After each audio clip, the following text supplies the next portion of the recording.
Members. अब देखो आज मार्केट ने बहुत अच्छा पुल बैक दिया था। मुझे काफी लोगों की क्वेरीज है कि सर यहाँ पे इतना पुल बैक मार्केट ने क्यों दिया। देखो शॉर्ट एंड सिंपल में आईटी स्टॉक्स में पुल बैक था। एज अ डिस्क्लेमर मैंने तो बीटीएसटी किया था इंफोसिस एसबीआई के अंदर, बट बहुत अच्छा पुल बैक था। बैंक्स, इंफोसिस, आईटी कंपनीज बहुत अच्छे पुल बैक दिए हैं। इसके अलावा इज माई ट्रिप बहुत अच्छा वो किया। मैंने आपको रीजन समझाऊंगा एंड कुछ इंपॉर्टेंट न्यूज है जो मैं आपको समझाने की कोशिश करूंगा आज के वीडियो में। वीडियो अंत तक देखेगा, ठीक है। चलो स्टार्ट करते हैं। अच्छा ओके, देखो मैंने कल एक क्वेश्चन पूछा था आप लोगों के लिए कि जी भाई मार्केट में आप लोग को क्या प्रॉब्लम है, मार्केट से बहुत सारे लोग इंटरेस्टेड नहीं है। तो काफी लोगों ने कमेंट किया था कि सर मार्केट में बचा ही क्या है, डेरिवेटिव क्रूड हो चुका है, इंडेक्स क्रूड हो चुका है, हाई एसटीटी चार्जेस है, इक्विटी हाई मैनिपुलेशन हो रहा है, मार्जिन इंक्रीज ड्रास्टिकली। देखो शॉर्ट एंड सिंपल में आप ये समझो, इतना पैनिक नहीं हो करना चाहिए आप लोगों को। मार्केट में आप रिटेल हो, आप सोचो ओके, बड़े प्लेयर्स आपसे ज्यादा कमाते हैं। बड़े प्लेयर्स का जो टर्नओवर होता है ना, सिर्फ प्रॉफिट्स होता है ना, 200 करोड़, 2000 करोड़, 2 लाख करोड़, बहुत बड़ा टर्नओवर है। विजय केडिया सर, आशीष सर, इसके अलावा F I D I mutual funds, आपकी जो म्यूचुअल फंड्स होते हैं वही यहीं से कमाते हैं। तो मार्केट कहीं नहीं जाने वाला, वॉल्यूम्स यहीं पे रहने वाले, मार्केट में मोमेंटम यहीं पे रहने वाली है। ओके, आप बस फ्रस्ट्रेटेड हो रहे हो, बस कुछ और कुछ नहीं, क्योंकि न्यूज़ इतनी सारी नेगेटिव आ रही है। हम लोग आपको न्यूज़ बताते हैं तो इसकी वजह से फ्रस्ट्रेशन ज़्यादा बढ़ जाता है। बात समझ रहे हो? मार्केट में इतना फ्रस्ट्रेशन लाने की ज़रूरत नहीं है। देखो मैं एक सिंपल एग्जांपल देता हूँ। चलो मैं एक एग्जांपल देता हूँ। मैंने आपको एक चीज़ समझाई थी, अगर आप लोगों को याद है तो, कि भाई जो भी कंपनीज़ डीमर्जर होती है, डीमर्जर के बाद वैल्यू अनलॉकिंग होती है। ओके? तो आप देखोगे यहाँ पे लिस्टिंग के बाद अनलॉकिंग वैल्यू किसकी ज़्यादा होती हुई दिखाई दी? टाटा मोटर्स कमर्शियल व्हीकल की। जीएमआर पावर की वैल्यू अनलॉकिंग होती हुई दिखाई दी कि नहीं दी? आप देखोगे लिस्टिंग के बाद थोड़ा फॉल हुआ, उसके बाद काफ़ी अच्छा मूव किया करता हुआ दिखाई दिया। ओके, इसके बाद आईटीसी होटल। तो मैं आपको क्या समझाने की कोशिश कर रहा हूँ कि मार्केट में पैटर्न्स है। आप सीरियसली मान के चलो मार्केट में पैटर्न्स है। ओके, बस आप पैटर्न्स को आइडेंटिफाई कर लो तो आप समझ जाओगे।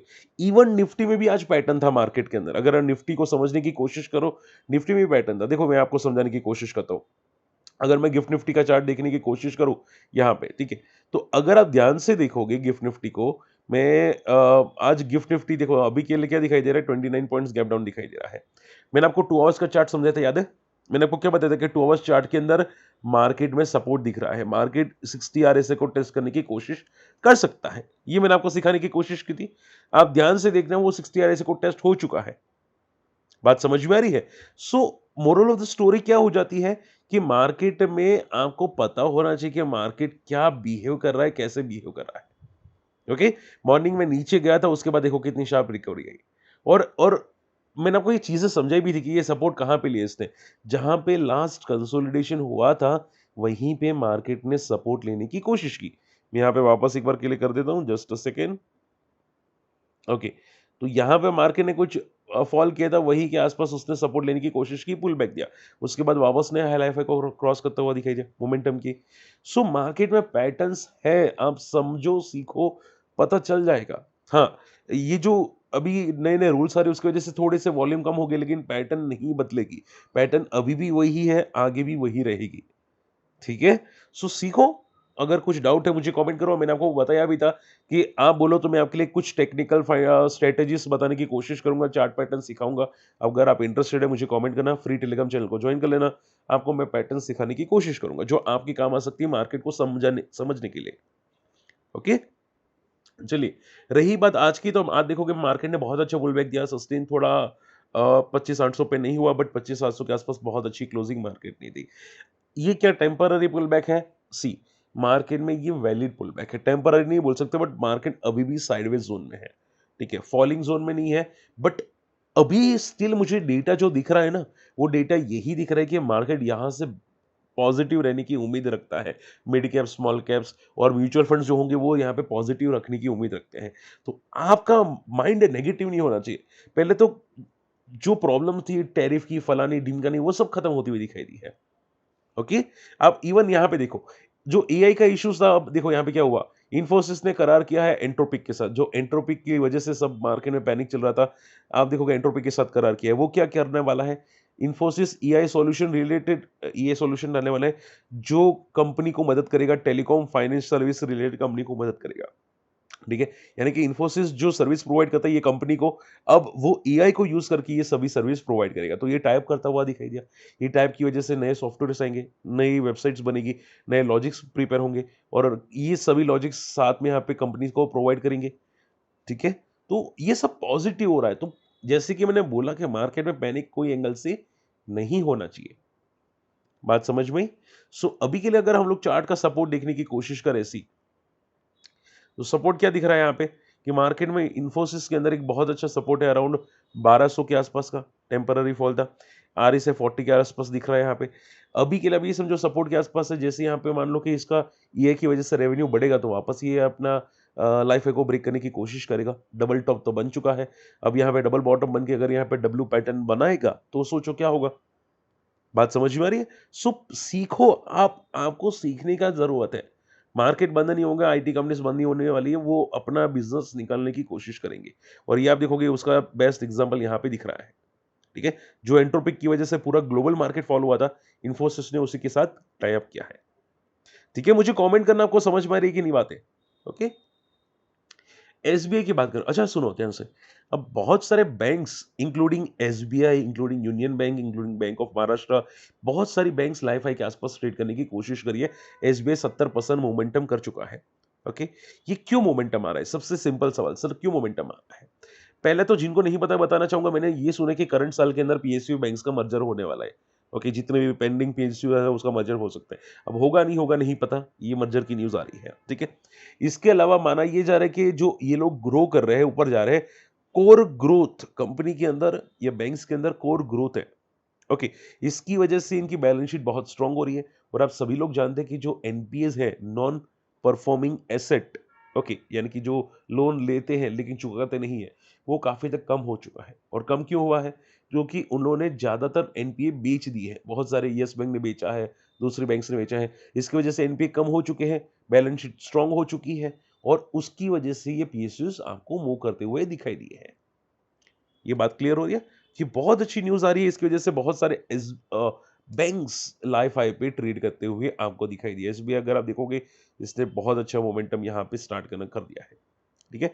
तो आपको अगर पता है तो कोविड के टाइम में बैंक्स में सबसे ज्यादा नेगेटिव न्यूज थी, बैंक्स गिरे थे। लेकिन उस टाइम पे जिसने बैंक्स पे फोकस रखा था कि भाई बैंक्स को कुछ नहीं होने वाला कोविड के टाइम पे, तो ये जो 50 टिक लो बनाया था ना, या बहुत तगड़ा लो बनाया था, उसके बाद देखो कितना मोमेंटम किया। तो ये सभी चीजें आपको इन्फोसिस में भी दिख सकती है अगर आप समझे तो, सिचुएशन समझने की कोशिश करे तो। हालांकि कोई रिकमेंडेशन नहीं कर रहा, बट मैं आपको समझाने की कोशिश करूं मार्केट को, ठीक है? सो माइंड रिलैक्स रखो, पैनिक करने से कुछ नहीं होने वाला।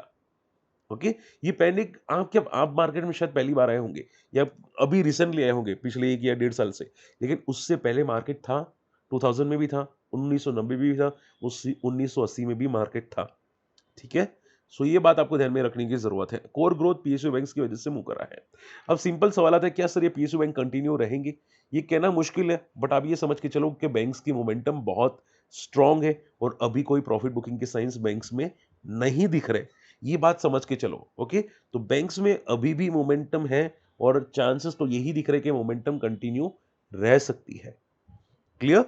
चलिए, इज माई ट्रिप। सर आपने अभी रिसेंटली नेगेटिव वीडियो बनाया था इज माई ट्रिप के बारे में। ये जैसी वीडियो बनाया 40% भाग गया। रीजन क्या है? समझो रीजन, समझो।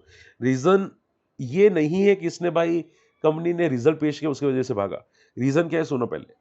सबसे पहला बात, रिजल्ट के बाद कंपनी ने यहाँ पे एक न्यूज लाई है कि 500 करोड़ की फंड रेजिंग करने वाले हैं, जिसमें होटल बिजनेस को एक्सपांड करने वाले हैं, ठीक है? क्या इसकी वजह से भागा? मोस्ट प्रोबेबली नहीं, इसकी वजह से नहीं भागा। ये भागा है इज माई ट्रिप दो बड़ी वजह से।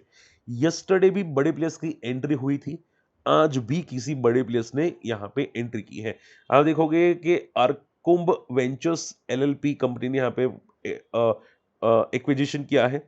हालांकि आपको बहुत सारे बाय डेटा दिखाई दे रहे हैं, बट बाकी लोगों ने यहाँ पे सिर्फ ट्रेडिंग की है। आप जाके चेकआउट कर लीजिएगा, पता चल जाएगा। शेयर इंडिया ने ट्रेड किया है, मॉस्को सिक्योरिटीज ने ट्रेड किया है, जैनम ब्रोकिंग ने ट्रेड किया है, क्योंकि उनका सेल डेटा भी दिखाई दे रहा है। इन्होंने सिर्फ बाय किया, इनका कोई सेल डेटा नहीं है। इन्होंने बहुत तगड़ा अमाउंट को एंट्री की है, ठीक है? आई थिंक 3 करोड़ 92 लैक्स 88,000 का यहाँ पे क्वांटिटी ऐड की है और यस्टरडे भी किसी ने ऐड की थी, जिसकी वजह से इज माई ट्रिप भागा है। ओके, हालांकि मैंने आपको ये नहीं बताया था कि भाई इज माई ट्रिप में कंपनी बंद होगी। ओके, इसमें बिजनेस का जो इश्यूज था वो शॉर्ट आउट कर रहा है। ओके, ये अलग अलग जगह पे हाथ पैर मारने की कोशिश कर रहा है इज माई ट्रिप। अब ये हाथ पैर मार रहा है, डेफिनेटली अलग अलग जगह पे अनप शनप हाथ पैर मार रहा है। अगर बिजनेस ठीक हुआ तो ठीक, वरना ये वापस डूब जाएगी। तो हो क्या रहा है, ये अपना बिजनेस को हाथ पैर मारने की कोशिश कर रहा है, कहीं जगह से फंड रेजिंग करके यहाँ पे अपना बिजनेस को, जो टिकटिंग बिजनेस था उसकी जगह होटल बिजनेस या मैन्युफैक्चरिंग बिजनेस, ईवी बिजनेस पे सेटअप करने की कोशिश कर रहा है। तो इसमें ऐसा लग रहा है कि किसी बड़े प्लेयर्स को यहाँ पे कुछ दिख रहा है, क्योंकि कंपनी कैश रिच कंपनी है, कैश फ्लो बहुत अच्छा है, इसकी वजह से किसी बड़े प्लेयर्स की एंट्री हुई है, बस उतना ही आप यहाँ पे देख सकते हैं। इसके अलावा डबल बॉटम बना है, तो भाई बड़े प्लेयर्स ने ये भी एक देख के एंट्री की हो सकती है। ठीक है? तो ये एक बहुत बड़ा रीज़न है। लेकिन इसका मीनिंग नहीं है कि भाई ये वापस लाइफ हाई को क्रॉस करेगा। टेक्निकल चार्ट्स तो अभी कुछ नहीं बताते, बट आप ये समझो फंडामेंटल्स अगर इंप्रूव होते हैं, तो ये कुछ हो सकता है। बाकी फंडामेंटल्स में अगर कुछ इंप्रूवमेंट नहीं आता है, तो भाई ये टेम्पररी पुल बैक आप समझो। ठीक है? तो बड़े प्लेयर्स की एंट्री की वजह से ये पुल बैक करा है ऑल इन ऑल। ठीक है? ये बात आप ध्यान में रखने की कोशिश कीजिएगा। अदानी, अदानी टू, अब देखो अदानी भी एआई में एंटर करने वाला है। ये अदानी 100 बिलियन इन्वेस्ट करने वाला है एआई डेटा सेंटर्स में बाय 2035। और अदानी भी आज अच्छी मोमेंटम किया था। एंड देखो, अगर अगर पैसा हो ना, तो हर जगह पे इन्वेस्ट हो सकता है। मान लो कि भाई पैसा हो तो भाई एंट्रोपिक कंपनी के अंदर भी स्टेक लिया जा सकता है, वो खुद एआई के अंदर एंटर हो जाएगा। ओके, सो ये चीज़ें होती रहती हैं, तो आईटी कंपनीज में भी कोई पैनिक का सिचुएशन नहीं बनता। रही बात अदानी की, तो ये न्यूज़ बहुत अच्छी है, बट ये टेम्पररी पुलबैक्स करते हैं। अदानी में न्यूज़ की वजह से टेम्पररी पुलबैक्स आते हैं। उसको देख के कुछ भी कहना बहुत मुश्किल है। बट आप ये समझ के चलो कि अगर इनके रिजल्ट्स में बहुत अच्छा इंप्रूवमेंट आता है, तो वापस ये आपको पॉजिटिव चार्ट्स में दिखना स्टार्ट हो जाएगा। ठीक है? तो अभी के लिए जो पुलबैक्स आ रहे हैं वो टेम्पररी समझो, बट रिजल्ट्स में अगर कुछ टर्न अराउंड आता है, तो ये चार्ट्स में बहुत तगड़ा पुलबैक दिख सकता है। इसके अलावा आज मेटल स्टॉक्स काफ़ी तगड़े गिरे, सभी लोग जानते हैं, क्योंकि मैंने आपको पहले भी समझाने की कोशिश की है। गोल्ड गोल्ड फॉल किया है, सिल्वर भी आप देखोगे 3% फॉल करता हुआ दिखाई दिया, तो मेटल भी फॉल करते हुए दिखाई दिए। ये मैंने आपको पैटर्न समझा दिया था, अगर आप मेरी वीडियोज़ देखते हो तो मैंने आपको समझाया था कि मेटल्स तभी तक ऊपर रहेंगे जब तक सिल्वर कमोडिटी प्राइसेस पॉजिटिव रहेंगे। जैसे ही metal fall, commodity prices fall, ये भी कंपनी में फॉल दिख सकता है। ठीक है? तो पैटर्न्स आपको समझने की कोशिश करनी है। अब देखो, आप हिंग कॉपर का चार्ट को समझ नहीं सकते, बट एटलीस्ट गोल्ड सिल्वर का चार्ट तो समझ सकते हैं ना। गोल्ड सिल्वर क्या बता रहा है, $70 के नीचे सिल्वर में फॉल दिख सकता है, $90 के ऊपर सिल्वर में एक वापस मोमेंटम आ सकते हैं। तो अभी के लिए रेंज में है, अगर ये रेंज ब्रेक होती है, तो आपको कमोडिटी कंपनीज के अंदर भी फॉल दिख सकता है। ठीक है? सो ये फॉल एक्सपेक्टेड था, पहले भी समझा चुका था आप लोगों को। ये वन टाइम रैली थी ये सभी गोल्ड एंड कमोडिटीज की। जैसे कि सब्जियों के दाम बढ़ते हैं, ठीक है? टमाटर के भाव ₹20 किलो से लेके ₹200 किलो हो जाते हैं, लेकिन वो वापस अपने ₹20 किलो या ₹30 किलो पे आ जाते हैं। वैसे ही कमोडिटी की प्राइसेस होती है। ठीक है?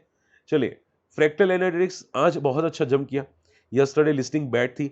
अब देखो, ब्रोकरेजेस हाउस ने बोला कि भाई ये पॉजिटिव हो सकता है 40%। मैं नहीं बोल रहा हूँ, कौन बोल रहा है? ब्रोकरेजेस बोल रहा है। इसकी वजह से जंप भी किया आज फ्रैक्टल ने। ठीक है?